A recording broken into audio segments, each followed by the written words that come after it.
கேட்கிறான். எப்படி? யாகம் வளர்ப்பதற்கு உண்டான பொருள் அரிச்சந்திரா, அடே உனது பட்டத்து யானையை வரவழைத்து பட்ட பாறையிலே அதனை நிறுத்தி யானையின் மீது ஒரு பாகனை அமர வைத்து செய்து அந்த பாகன் கையிலே ஒரு கவர்கல்லை கொடுத்து பானத்திலே எரிய செய்ய வேண்டுமடா. பாகன் எரிகிறானே கவன்கல் எந்த உயரம் போகிறதோ அந்த உயரம் எனக்கு பசு பொங்கலாக அள்ளித்தர வேண்டும் என்றார். சொல்லுகிறா. மனம் கலங்காத மன்னனாகி ஹரிச்சந்திரன் சக்தி கடிக்க மந்திரி வரவழைத்தான். மந்திரியை வரவழைத்தான். அழகு நல்ல ஹரிச்சந்திரன் பட்டத்து யானை தன்னை பட்டப்பாறையை தான் இருக்கிறான். அமர வைத்தான். கை கொடுத்தான்.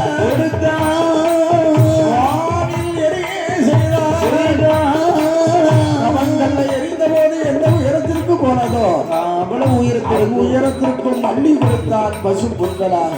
கேட்கிறான். 20,000 பொன்னையும் இல்லை என்று சொல்லாமல் மறுக்காமல் சத்தியம் தவறாத உத்தமன் சரிதான் சொல்லாத மையன் ஹரிச்சந்திர மகராஜன் அத்தனை பொருட்களை 20,000 பசு பொங்கலை அள்ளி கொடுக்கிறான். பாக்கியநாதன் விஸ்வாமித்திர மகரிஷி ரிஷியானவன் ஹரிச்சந்திரா, அடே அப்பா சொன்ன சொல் நாணயத்தை காப்பாற்றியிருந்தார். இருக்கிறான். நான் கேட்டதோ அளவிற்கடியது பொருள். ஒருவேளை இல்லை என்று சொல்வாய் என்று எண்ணி கேட்டேன். ஆமா, கேட்டதை கொடுப்பேன் என்று தந்தீர்களே. சரிதான். ஆனால் கேட்டது போல அத்தனை கொடுத்தாயே ஹரிச்சந்திரன் வாழ்க. ஐயா, என்ற பொன்பொருள் சரி உன்னிடத்திலே சில காலம் சில நாட்கள் இருக்கட்டும்டா. நான் யாக வளர்ப்பதற்கு இன்னும் சில தினங்கள் நாட்கள் இருக்கிறது. அதனால் நான் சென்று வரும் அளவும் சரி அடைக்கல பொருளாக நான் உனக்கு தந்தேன். நான் எப்போது வந்து கேட்டாலும் சரி இல்லை என்று சொல்லாமல் அள்ளித் தருவாய் ஹரிச்சந்திரா. அடே ஹரிச்சந்திரா சொல்லிவிட்டு விடைபெற்று வருகிறான். ஆளாரம் இல்லாத வனத்திலே வந்த மறந்தான். அடே ஹரிச்சந்திரனை எப்படி பொய்யனாக்கலாம்? எப்படி ஆக்குவது? முதலாவது சோதனையிலே வெற்றி பெற்று விட்டான். இனியும் நாம் அவனை சோதனை செய்ய வேண்டும். வேண்டுமே, தோல்வியுறை செய்ய வேண்டும், பொய்யனாக்க வேண்டும். ஆதாரம் இல்லாத வனத்தினை வன மிருகங்களை ஏவல் செய்து அயோத்தி மக்களிட்ட பயிர்களை எல்லாம் அளிக்க ஏவல் செய்கிறான். ஏவல் செய்த மிருகங்கள் அயோத்தி மக்களிட்ட பயிர்களை எல்லாம் நாசம் செய்ய வருகிறது. மக்கள் எல்லோரும் மன்னனிடத்திலே முறையிட்டார்கள். ஹரிச்சந்திர மகாராஜா, இதனால் இதுவரையிலும் நம்மளுடைய அயோத்தியிலே தங்களுடைய பொற்கால ஆட்சியிலே நீதி நெறி தவறாத ஆட்சியிலே இப்படி ஒரு துன்பங்கள் இடையூறு மக்களுக்கு வந்து சேர்ந்தது. குடிமக்களுக்கு எங்கிருந்தோ வந்த மாய வழங்குகள் எல்லாம் பயிர்களை எல்லாம் அளித்திருக்கிறது. படை வீரர்களோடு வருகிறான் ஹரிச்சந்திர மகாராஜா. படை வீரரை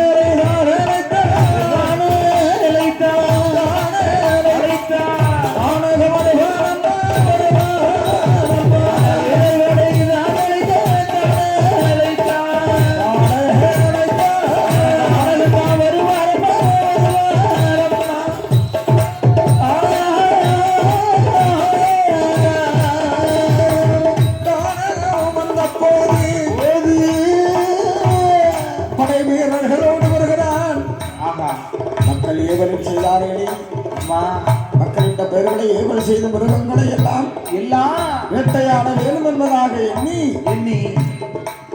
வீரர்களோடு அந்த மிருகங்களை பால பிரயோகம் செய்து வேட்டையாடுகிறார்.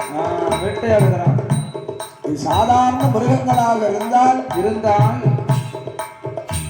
வீரர்கள் எய்த பாலத்திற்கு பலியாகி இருக்குமே. இது மாய விலங்குகள் அல்லவா எய்த அம்புகள் அல்ல. பாறையின் மீது விழுகின்ற மழை துளிகள் போல பானங்கள் விழுந்து தெளித்து ஓடுகிறது. மாய விலங்குகள் மீண்டும் வந்து அழித்தது. நேரத்தை பார்த்தா சூரியன் அஸ்தமனாகி விட்டான். சரிதான் வீரர்களே, சரி ஓய்வெடுத்துக் கொள்ளுங்கள் என்று சொல்ல கூடாரம் அடித்து சத்தியந்தவரான உத்தமன் அடிச்சந்திரன் அரிச்சந்திரன் கூடாரம் அடித்தல்ல வீரர்கள் அமர்ந்திருப்பார்.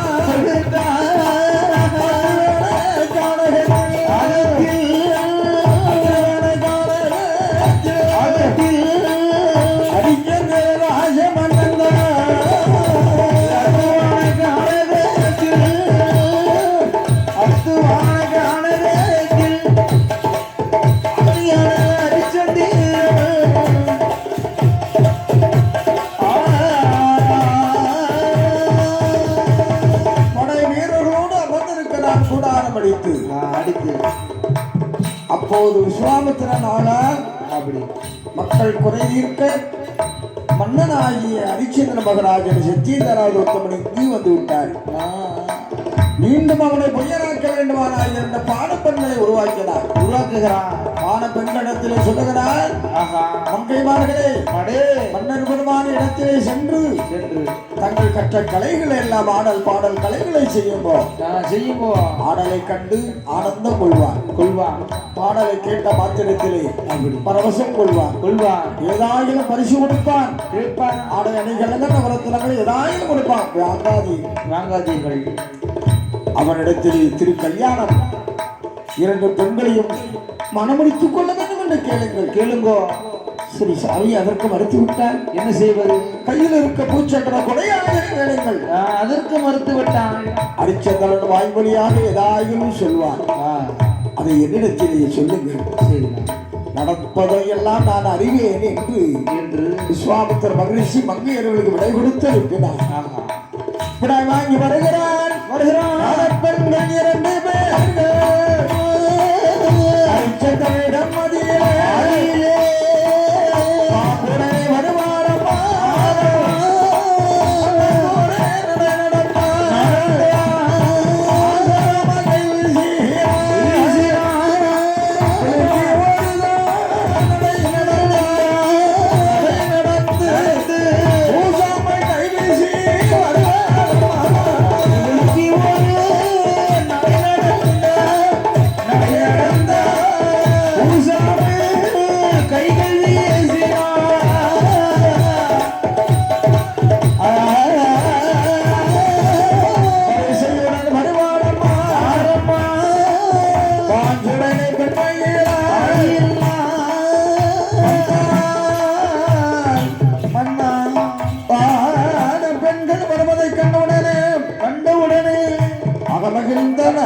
யாரடி பெண்மணிமார்களை இரவு பொழுதிலே துஷ்ட மிருகங்கள் நிறைந்திருக்கும் கானகத்தில் அச்சமின்றி வருகிறீர்கள்.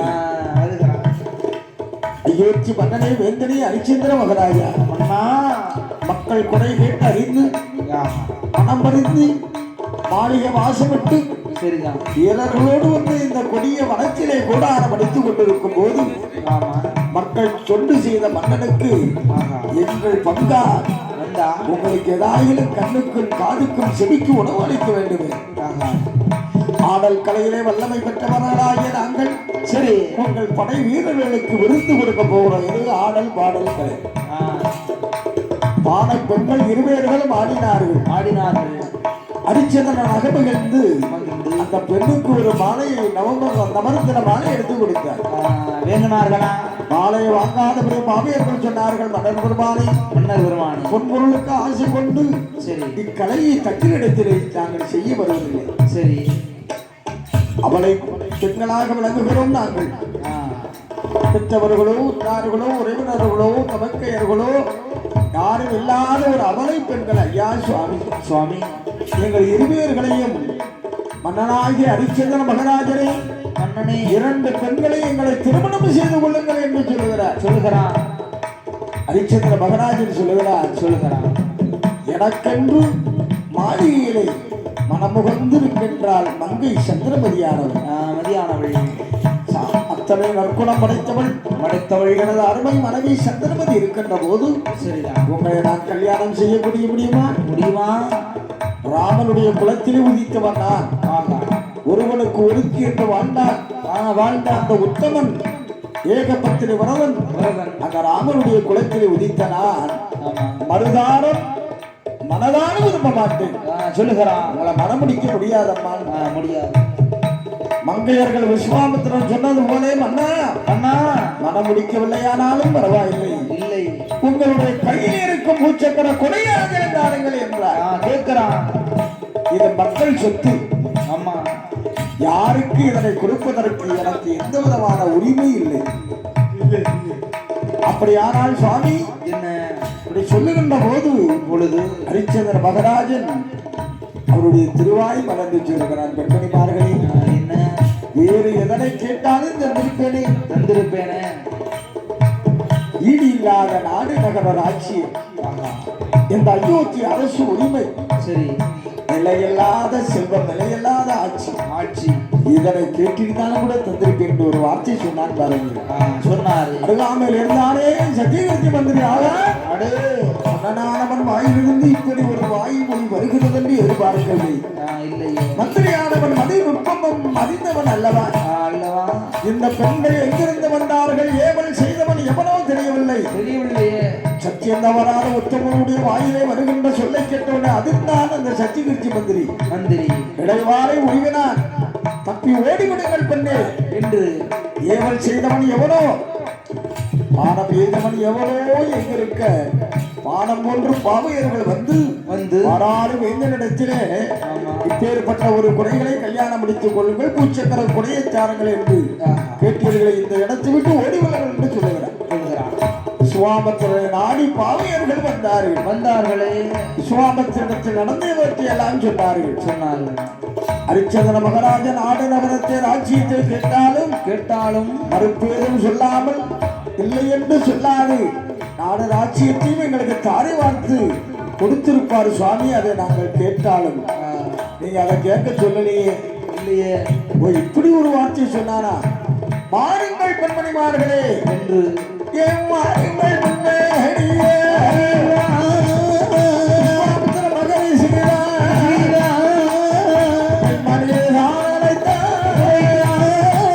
ஹரிச்சந்திரன் இடமதியிலே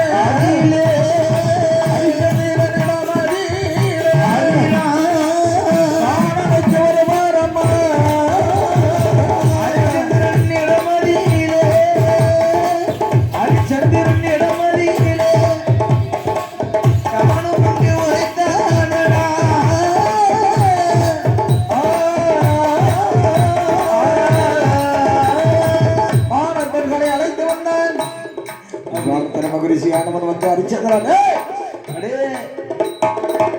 மங்கையரிடத்திலேயே என்ன உரைத்தாய்? ஏது உரைத்தான்? பணமடிக்க சொன்னார்களாம், மறுத்து விட்டாயா? என்னடா சொல்லுகிறான்? பூச்சக்கர கொடையை கேட்டார்களாம், மக்கள் சொத்து என்று அதை கொடுப்பதற்கு மறுத்து விட்டாயா? மறுத்து விட்டாயடா. அது அல்லாதபடி ஏதோ ஒரு வார்த்தை சொன்னாயாமே. சொன்னாயாமே.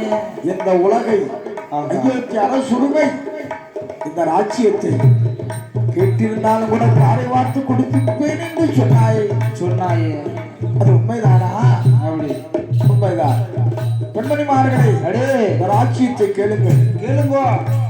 இல்லை என்று சொன்னால் பொய்யராகி விடுவோம் என்று என்பதாக எண்ணி இந்த நாடு நகர ராஜ்யத்தை எல்லாம் துச்சவனை எண்ணினான் ஹரிச்சந்திரன் தன் அந்த முனிவருடைய கமண்டலத்திற்கு நீரை எடுத்து தரை வார்த்து கொடுத்தான். இது எனக்கு இந்த நாடு ராஜ்யம், இந்த மாநிலம் அரண்மனை எனக்கு சொந்தமில்லை. இந்த பெண்களுக்கு உரியதென்று சத்தியம் தவறாத உத்தமன் நாட்டை ராஜ்யத்தை தாரை வார்த்து கொடுக்கிறான். விஸ்வாமித்திரருக்கு 20,000 பொன்பொருளை அடைக்கல பொருளாக தந்தேனே. அதுவும் இந்த அயோத்தி அரசு உரிமையிலே இந்த தாரை வார்த்து கொடுத்தாயே, அந்த களஞ்சியத்தில் உள்ள பொன்பொருளும் அதில் உள்ள அடக்கம் அல்லவா?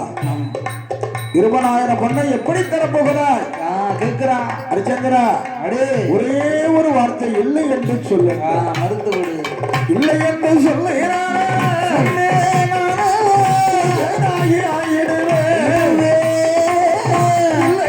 சொல்லாமல் 40 நாள்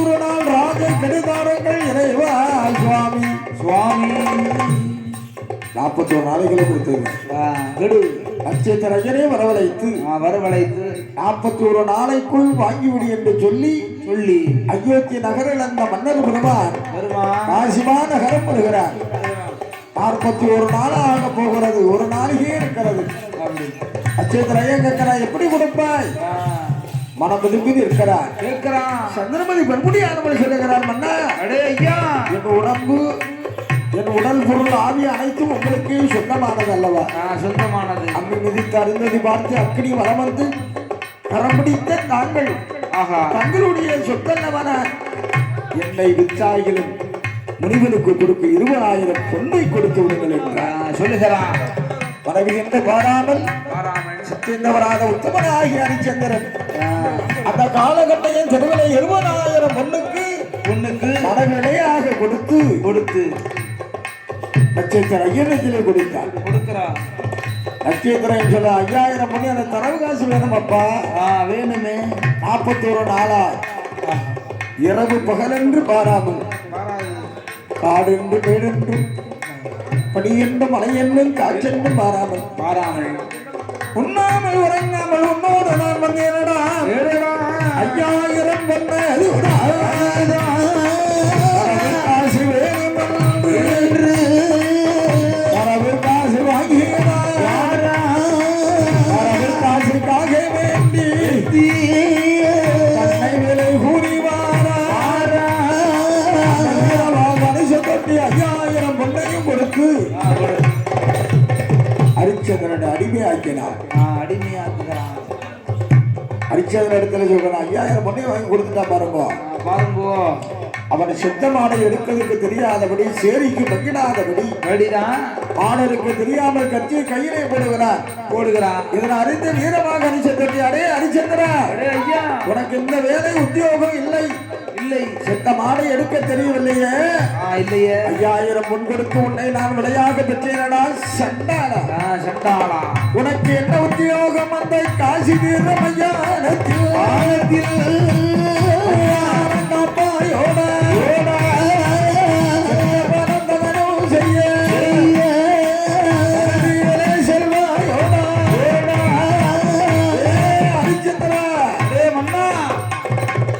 மையானத்தில் நீ மையானம் காக்க வேண்டும் வேண்டுமடா ஒரு பணத்தை எரிக்க வேண்டுமானால் கொல்லி மரத்துண்டு கொடிக்காத ஒரு பணம் கேட்கிறான் வாக்கரிசி ஆமா இந்த மூளையை வாங்கிட்டு தான் பணத்தை சகனம் செய்யணும் வாக்கரிசி சாப்பிடு சரி மற்ற 2 பொருள்களை என்னிடத்தில் சேர்த்து விடுன்னா சொல்கிறான் மகுடமுடைய தரித்த மன்னனானவன் செங்கோல் பிடித்த மன்னன் சபக்கோலை பிடித்தான் அந்த காசி